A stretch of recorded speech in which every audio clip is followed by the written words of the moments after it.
conversion, I mean, they talk about, Sherry Waddell has a great book, Forming Intentional Disciples, a very good chance to read it. She would talk about thresholds of conversion. And she would talk about, you start with a relationship of trust, and then there's curiosity, there's openness. And so I imagine in your life, the first step was there a relationship of trust with a Catholic? Was it your husband, or was it another Catholic that there was that relationship of trust with? Yeah, so it's funny that you actually, I haven't heard that book, but I've described my conversion process, which sounds super similar to what she said, which is fascinating. So with all the conversion converts that I've met, people who have also left the church, I've learned that there seems to be 3 general steps in how I describe this. So first, I picture if conversion, if there is a locked door, okay, and Catholicism is on the other side of that door. So you're in an empty building and you need to find this locked door. Well, if you're just walking around, you don't care about that locked door. It means nothing to you. You have no motivation to even find out what's on the other side. And that's generally, when you're step 0, if you will. Step 1 is someone shows you that door, which is a relationship of trust. People do. It could be multiple people. It could be someone has to tell you, hey, there's this door here that shows you that it's an option. I always say step 2 is you're given the key to the door. I think the key is apologetics. And I like to give this analogy because I believe you can't give them out of order. So you can't give someone a key who doesn't know where the door is at. They won't care. They're going to throw it away. So you can't give apologetics out of order. It doesn't do any good. Exactly, makes sense. You need to have the right key too. It can't be wrong apologetics and it can't be bad apologetics. Yeah. There's a lot of misinformation that I think I've even heard from Catholics. And I'm like, I would double check that. So it needs to be the correct key to get through that door.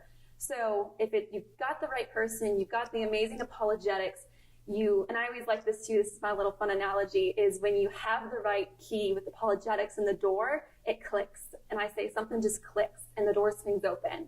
Now, this still doesn't mean that you just walk through. You can't. Scott Hahn was a huge influence on me, and that I think many people. But I love that he always says, you can't force someone through intellect to join the church, right? There's a huge third step, and that is the Holy Spirit, right? And I say the Holy Spirit pushes you through.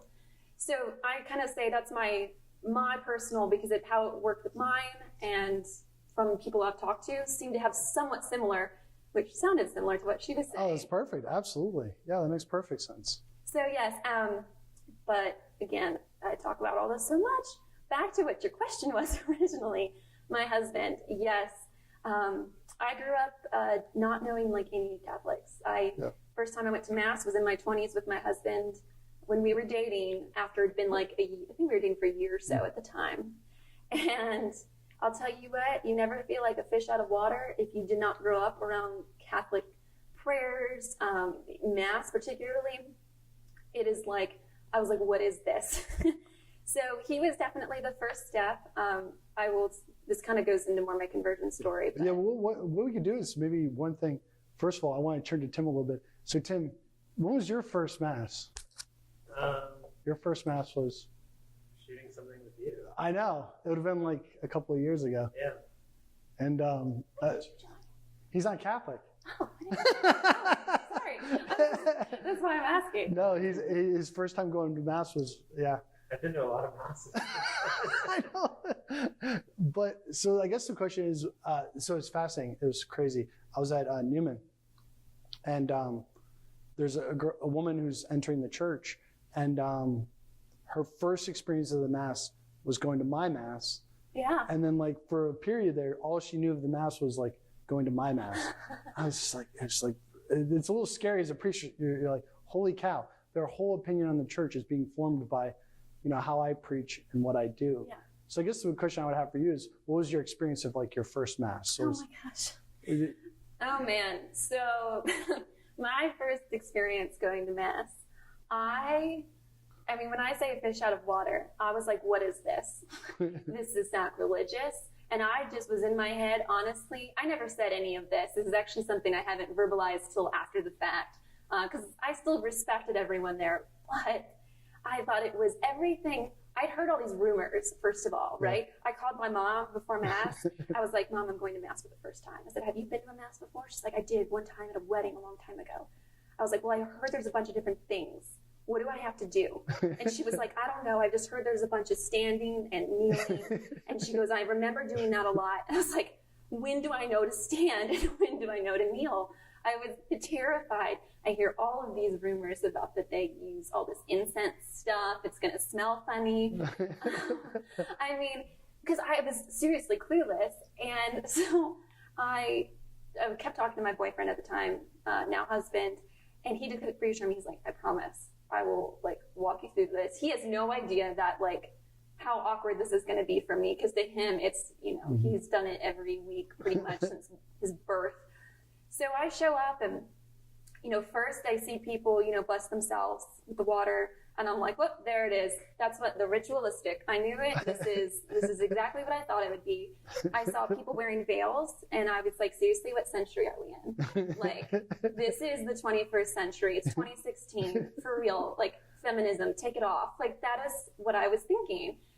And, you know, the kneeling, all the different emotions that go into Mass, and there's a lot of those, is just such a foreign concept to someone who's used to like the mega churches, where it's just about the awesome music and how you feel, and you know, you don't have to do anything. You don't even have to go. You can watch it online.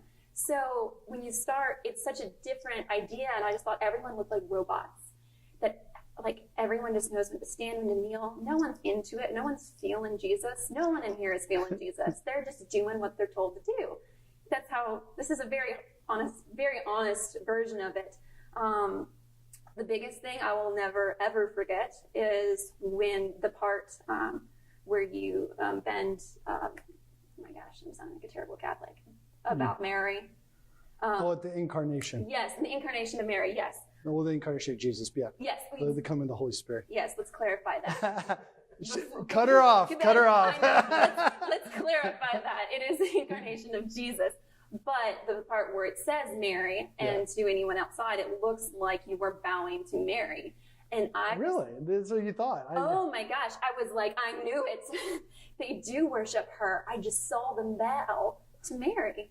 Because the idea of the incarnation of Jesus, those types of honest verbiage that is used is just really foreign. Incarnation, saints, what are some other ones that, different types of prayer, things like that. They just, it's not language that you talk about and that's understood. We were joking around when we were in Rome, because Tim was like, well, you know, what's the language for this, that, and what's the difference between a basilica and a church and a cathedral?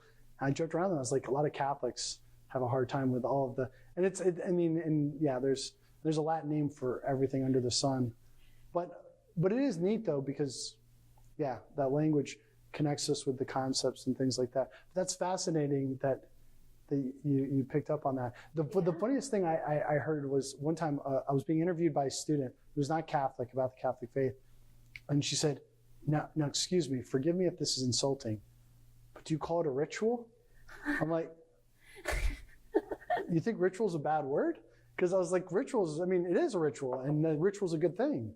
She's like, oh, okay. She's just always been raised with the idea that ritual is so bad.